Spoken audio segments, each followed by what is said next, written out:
Hello everyone, welcome to Amalgam Classes. आप सबका amalgam classes पे बहुत बहुत स्वागत है। आज हम क्लास 10th एनसीईआरटी का ट्रिग्नोमेट्री में कुछ इंपॉर्टेंट आइडेंटिटीज़ पढ़ने जा रहे हैं। आई होप इससे पहले वाली वीडियो में मैंने आपको एक्सरसाइज 8.2 के क्वेश्चंस कराए थे, वो आपको अच्छे से क्लियर हो चुके हैं। ट्रिग्नोमेट्रिक टेबल का आपको कंसेप्ट अच्छे से क्लियर हो चुका है। अब हम कंटिन्यू करने जा रहे हैं ट्रिग्नोमेट्रिक आइडेंटिटीज़। तो ट्रिग्नोमेट्रिक आइडेंटिटीज़ में हम सबसे पहले एक आइडेंटिटीज़ के बारे में पढ़ेंगे। आपको ये आइडेंटिटी याद रखनी है, sine square theta plus cos square theta is equal to 1।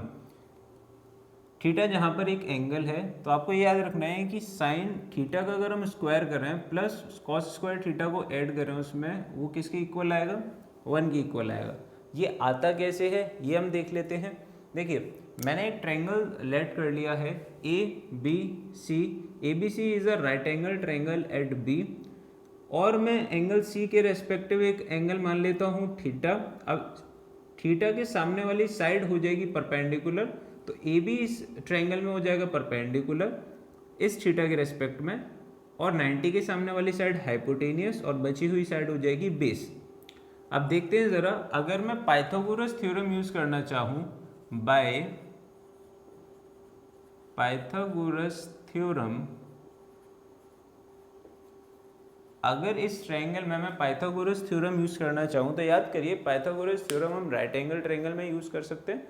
Right angle triangle में पाइथागोरस थ्योरम ये कहती है कि परपेंडिकुलर का स्क्वायर प्लस बेस का square is equal to hypotenuse का स्क्वायर। तो हम यूज़ कर लेते हैं perpendicular which is A B का square plus base that is B C का square is equal to hypotenuse which is A C. तो मैं कह सकता हूँ by Pythagoras theorem A B का स्क्वायर प्लस बी सी का square is equal to A C का square. अब मैं क्या करता हूँ, मैं on dividing by A C का स्क्वायर टू बोथ साइड्स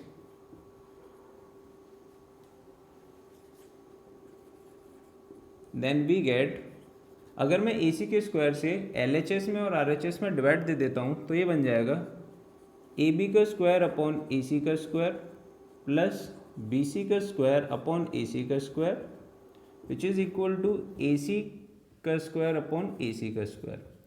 तो ए सी के स्क्वायर से ए सी का स्क्वायर कैंसिल आउट हो जाएगा, और मुझे पता है इसे लिखा जा सकता है A B upon A C का whole square plus B C upon A C का होल स्क्वायर, और ये बन गया है 1। अब याद करिए ज़रा, अगर इस ट्रायंगल में मैं साइन थीटा की वैल्यू निकालना चाहूँ तो यहाँ से क्या आएगी? साइन थीटा की वैल्यू पहले तो याद करिए, मैंने आपको बताया था साइन थीटा की वैल्यू या कॉस थीटा की वैल्यू निकालनी है तो क्या फॉर्मूला था? पढ़ ले बेटा पढ़ ले, वरना होना है बर्बाद। तो साइन थीटा की वैल्यू थी परपेंडिकुलर अपॉन हाइपोटेनियस। तो यहाँ थोड़ा सा फॉर्मूला सॉल्व कर लेते हैं। Sign theta is nothing but perpendicular upon hypotenuse. Perpendicular क्या है? ए बी, और हाइपोटेनियस क्या है? ए सी। तो साइन थीटा की वैल्यू क्या निकल गई? A B upon A C. Similarly अगर मैं कॉस थीटा निकालना चाहूँ तो कॉस थीटा की वैल्यू निकल के आएगी base upon hypotenuse. Base which is, इसमें अगर मैं कॉस थीटा निकालना चाहता हूँ तो कॉस थीटा आएगा बेस अपॉन हाइपोटेनियस। बेस हो जाएगा बी सी अपॉन हाइपोटेनियस हो जाएगा ए सी। तो कॉस थीटा हमारे पास निकल के आया बी सी अपॉन ए सी। अब ज़रा देखिए, क्या मैं इस इक्वेशन में इन दोनों वैल्यूज़ की हेल्प ले सकता हूँ? ए बी अपॉन ए सी की वैल्यू है साइन थीटा इस ट्रायंगल में, तो A B upon A C की जगह क्या लिखा जा सकता है? A B upon A C की जगह लिखा जा सकता है साइन थीटा, और क्योंकि स्क्वायर है तो यहाँ पर होल स्क्वायर कर देते हैं, plus B C upon A C को हम लिख सकते हैं कॉस थीटा। तो B C upon A C की वैल्यू को हम रिप्लेस कर देते हैं कॉस थीटा से, whole square is equal to 1। यहाँ से फाइनल जो रिजल्ट मिलेगा ये मिलेगा sine square theta plus cos square theta is equal to 1। तो यहाँ से आइडेंटिटी आई है। आपको फाइनली ये आइडेंटिटी याद रखनी है, बहुत इंपॉर्टेंट आइडेंटिटी है। Sine square theta plus cos square theta is equal to 1। इससे दो और नई आइडेंटिटी बनाई जा सकती हैं जैसे अगर मैं कॉस थीटा को राइट साइड ले जाता हूँ तो यहाँ से साइन स्क्वायर थीटा इक्वल हो जाएगा 1 माइनस कॉस स्क्वायर थीटा। अगर मैं साइन स्क्वायर थीटा को राइट साइड ले जाता हूँ तो कॉस स्क्वायर थीटा हो जाएगा 1 माइनस साइन स्क्वायर थीटा। तो अल्टीमेटली इस एक आइडेंटिटी से दो नए फॉर्मूले और बन सकते हैं। आप एक ही याद रख लें, कोई इशू नहीं है। अगर आप तीनों याद रख सकते हैं तो बहुत अच्छी बात है। 1 minus cos square theta is equal to sine square theta, 1 minus sine square theta is equal to cos square theta, और sine square theta plus cos square theta is equal to 1। तो हमने पहली आइडेंटिटी कौन सी पढ़ी? Sine square theta plus cos square theta किसके equal होता है? 1 के। तो ये आइडेंटिटी बहुत इंपॉर्टेंट है, आपको ये अच्छे से याद रख लेनी है। अब देखते हैं नेक्स्ट कौन सी आइडेंटिटी हमें पढ़नी है। तो चलिए देखते हैं नेक्स्ट आइडेंटिटी क्या है। नेक्स्ट आइडेंटिटी है 1 plus tan square theta is equal to sec square theta. देखिए अभी हमने पाइथागोरस थ्योरम से एक रिलेशन निकाला था इस ट्रायंगल में, which is nothing but perpendicular का स्क्वायर, दैट इज परपेंडिकुलर यानी ए बी, प्लस बेस का square that is B C, is equal to hypotenuse का square which is A C. First वाले केस में हमने इस इक्वेशन में ए सी के स्क्वायर से डिवाइड दिया था, हाइपोटेनियस से डिवाइड दे दिया था पूरी इक्वेशन में। इस बार हम क्या करते हैं, बी सी के स्क्वायर से पूरी इक्वेशन में डिवाइड दे देंगे, दैट इज बेस से हम इस पूरी इक्वेशन में डिवाइड दे देंगे। On dividing by B C का square both sides we get अगर इस पूरी इक्वेशन में बी सी के स्क्वायर से डिवाइड दे दिया जाए तो ये बनेगा ए बी का स्क्वायर अपॉन बी सी का स्क्वायर प्लस बी सी का स्क्वायर अपॉन बी सी का square is equal to A C का स्क्वायर अपॉन बी सी का स्क्वायर। बी सी के स्क्वायर से बी सी का स्क्वायर कैंसिल आउट हो जाएगा, 1 आ जाएगा। ये बन जाएगा A B by B C का होल स्क्वायर। इस वैल्यू को कुछ इस प्रकार लिखा जा सकता है, plus 1 is equal to A C by B C का whole square. A B upon B C, A B upon B C क्या हो जाएगा? A B upon B C की बात करी जाए तो A B upon B C perpendicular upon base. तो याद करिए परपेंडिकुलर अपॉन बेस क्या था? Perpendicular upon base is nothing but 10। तो आप कह दोगे सर ये बनेगा टेन थीटा। ठीक, हमने याद किया था पढ़ ले बेटा पढ़ ले वरना होना है बर्बाद, जिसमें हमने ये पढ़ा था P upon B is nothing but 10।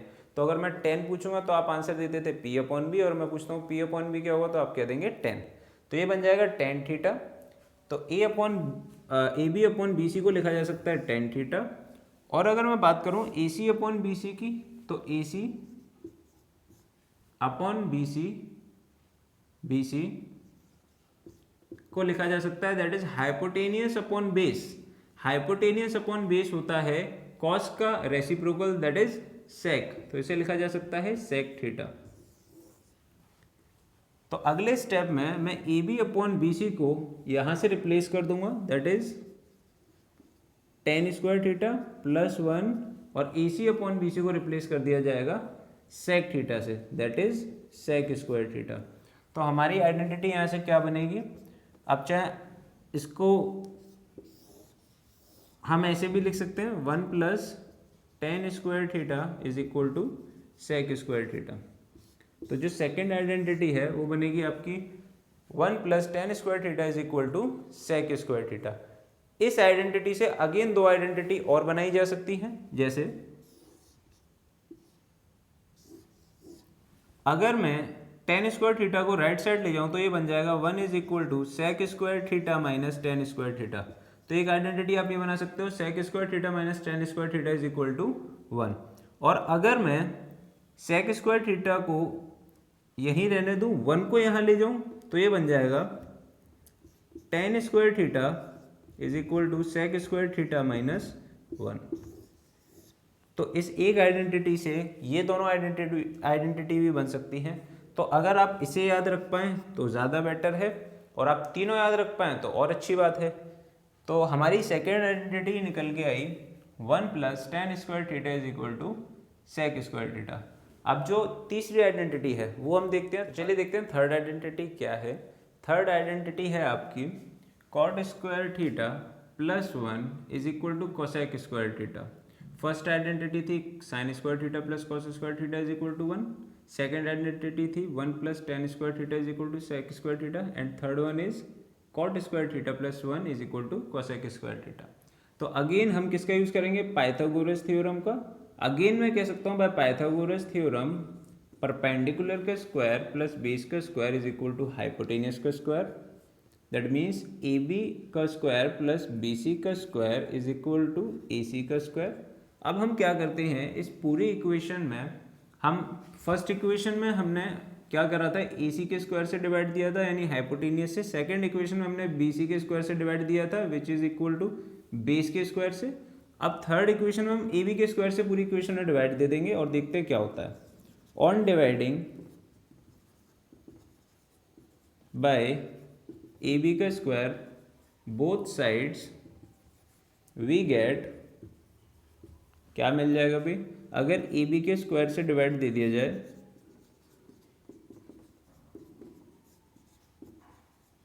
LHS और RHS में, तो ए बी के स्क्वायर से ए बी तो कैंसिल आउट हो जाएगा, ये बन जाएगा 1 और ये बन जाएगा B C upon A B का whole square is equal to A C by A B का होल स्क्वायर। इस क्वांटिटी को ये लिखा जा सकता है और इस क्वांटिटी को पूरी को ये लिखा जा सकता है। अब मुझे ये चेक करना है B C upon A B होता क्या है और A C upon A B होता क्या है अगर मेरे पास ट्रायंगल ये है और थीटा यहाँ के बिना। तो देखिए ज़रा, B C upon A B, अगर मैंने थीटा ये फिक्स करा हुआ है तो बी सी बेस है और ए बी परपेंडिकुलर है, तो base upon perpendicular, base upon perpendicular, perpendicular is cot exactly, तो ये हो जाएगा कॉट थीटा। और अगर मैं बात करूं ए सी अपॉन ए बी की, तो ए सी अपॉन ए बी, तो ध्यान से देखिए जरा इस डायग्राम में, A C that is hypotenuse, A B that is perpendicular, तो hypotenuse upon perpendicular, hypotenuse upon perpendicular ये होता है साइन का रेसिप्रोकल दैट इज कोसेक। हमें पता है साइन का रेसिप्रोकल क्या होता है, कोसेक एग्जैक्टली। अब देखते हैं, अब मैं रिप्लेस कर सकता हूं B C upon A B को कॉट थीटा से, तो ये हो जाएगा B C upon A B का होल स्क्वायर यानी कॉट स्क्वायर थीटा, और A C upon A B को रिप्लेस करा जा सकता है कोसेक से, तो ए सी अपॉन ए बी बन जाएगा कोसेक स्क्वायर थीटा। तो यही हमारी आइडेंटिटी नंबर 3 है, that is cot square theta plus 1 is equal to cosec square theta. इससे अगेन मैं दो आइडेंटिटी और बना सकता हूँ, दो फॉर्मूले और बनाए जा सकते हैं। अगर मैं कॉट स्क्वायर को राइट साइड ले जाता हूँ तो ये बन जाएगा 1 is equal to cosec square theta minus cot square theta, और अगर मैं 1 को राइट साइड ले जाता हूं तो ये बन जाएगा cot square theta is equal to cosec square theta minus 1। तो अगर आप ये तीनों आइडेंटिटी याद रख लें तो ज़्यादा अच्छी बात है, अदरवाइज आपको ये तो याद रखनी ही रखनी है। तो 3 आइडेंटिटी मैंने आपको इस पूरे लेक्चर में बताई। पहली बताई मैंने आपको sine square theta plus cos square theta is equal to 1। दूसरी इंपॉर्टेंट आइडेंटिटी मैंने बताई 1 plus tan square theta is equal to sec square theta, और थर्ड आइडेंटिटी मैंने आपको बताई cot square theta plus 1 is equal to cosec square theta. ये तीनों identity most important है और आपको याद रखनी है। दूसरी बात ये है, इन तीनों आइडेंटिटी से 2 आइडेंटिटी और बनाई जा सकती हैं, नहीं तो टोटल आइडेंटिटी अगर मैं बनाना चाहूँ तो टोटल 9 आइडेंटिटी हैं जिन्हें आपको याद रखना है। आप 9 आइडेंटिटीज अच्छे से याद रख लें तो ज़्यादा बेटर है, अदरवाइज ये 3 तो आपको याद रखनी ही रखनी है। तो आई होप आपको ये समझ में आया होगा कि इंपॉर्टेंट आइडेंटिटीज हैं ये तीनों, कैसे आई हुई हैं, कैसे हमने ड्राइव करी हैं, ये आपको क्लियर हो गया हो। दूसरी चीज़ ये है कि अब जो आगे जाकर के हम एक्सरसाइज करने वाले हैं, एक्सरसाइज 8.4, 8.3 इस बार सीबीएसई से हट चुकी है, कट चुकी है, रिड्यूस हो गई है सिलेबस से, तो हम एक्सरसाइज 8.4 पे मूव करेंगे और 8.4 में इन आइडेंटिटीज़ का काफ़ी यूज़ है। तो इन आइडेंटिटीज़ को आप अच्छे से रिवाइज कर लें, अच्छे से समझ लें। और एक आइडेंटिटी और आपको समझनी है, ज़रा देखिए, आई होप आपको ये सारी आइडेंटिटीज अच्छे से समझ में आ गई हो, इन्हें आप लर्न कर लेंगे। ठीक, इसके बाद एक दो छोटी छोटी आइडेंटिटी और हैं जो आपको याद रखनी है, चलिए देख लेते हैं उन्हें भी फटाफट से। देखते हैं कुछ और आइडेंटिटी जो आपको याद रखनी है।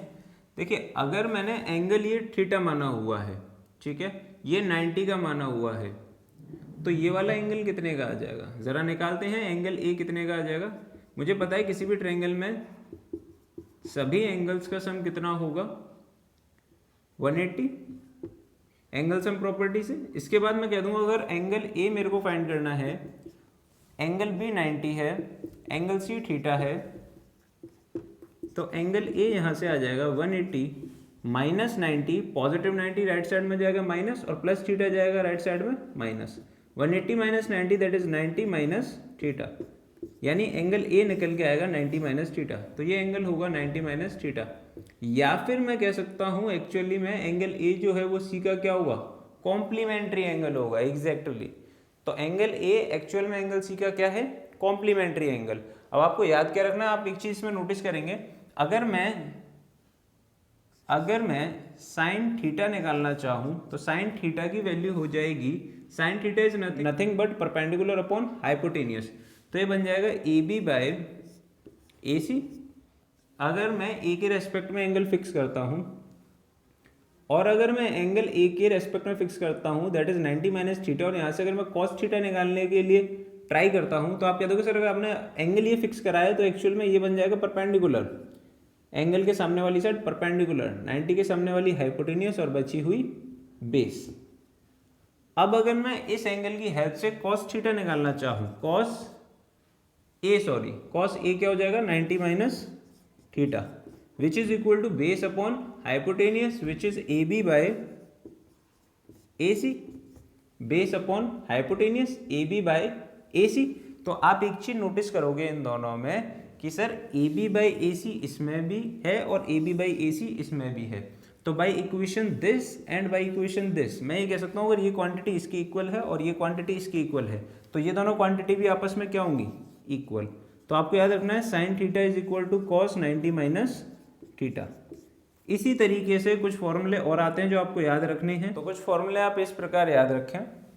ये फॉर्मूला याद रखेंगे आप, sine 90 minus theta is cos theta, cos 90 minus theta is sine theta,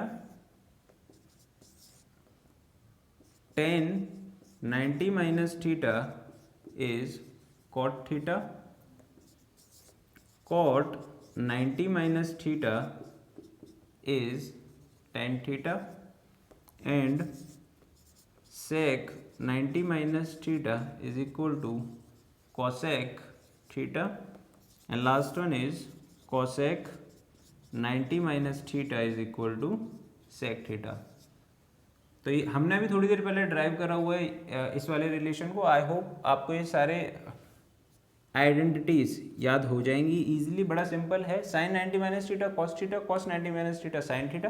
तो कुल मिलाकर के आपको याद रखना है कि साइन का रिलेशन कॉस से है और कॉस का रिलेशन साइन से, कोई ये याद कर लें तो दोनों का रिलेशन आपस में रहेगा भाई, sine 90 minus theta cos theta और cos 90 minus theta sine theta. Similarly tan का रिलेशन कॉट से है और सेक का रिलेशन कॉसेक से है। तो आपको याद रखना है कॉम्प्लीमेंट्री एंगल अगर रख दूंगा मैं साइन में, और याद कीजिए हमने पढ़ा भी था, अगर मैं कहता हूँ लेट इट बी साइन 30 की वैल्यू क्या थी 1/2, तो आप इसका कॉम्प्लीमेंट्री एंगल क्या हो जाएगा 30 का 60, 90 minus 30 which is equal to 60। और अगर मैं इसे कॉस में रख दूं तो मैंने कहा था ये सेम वैल्यू आती है, तो अगर ये 1/2 है तो ये भी क्या होती है 1/2। और याद करिए साइन 30 होता है 1/2 और कॉस 60 भी क्या होता है 1/2। तो वो एक्चुअल में इक्वल होता ही इसीलिए है क्योंकि ये फॉर्मूले आइडेंटिटीज बनती हैं।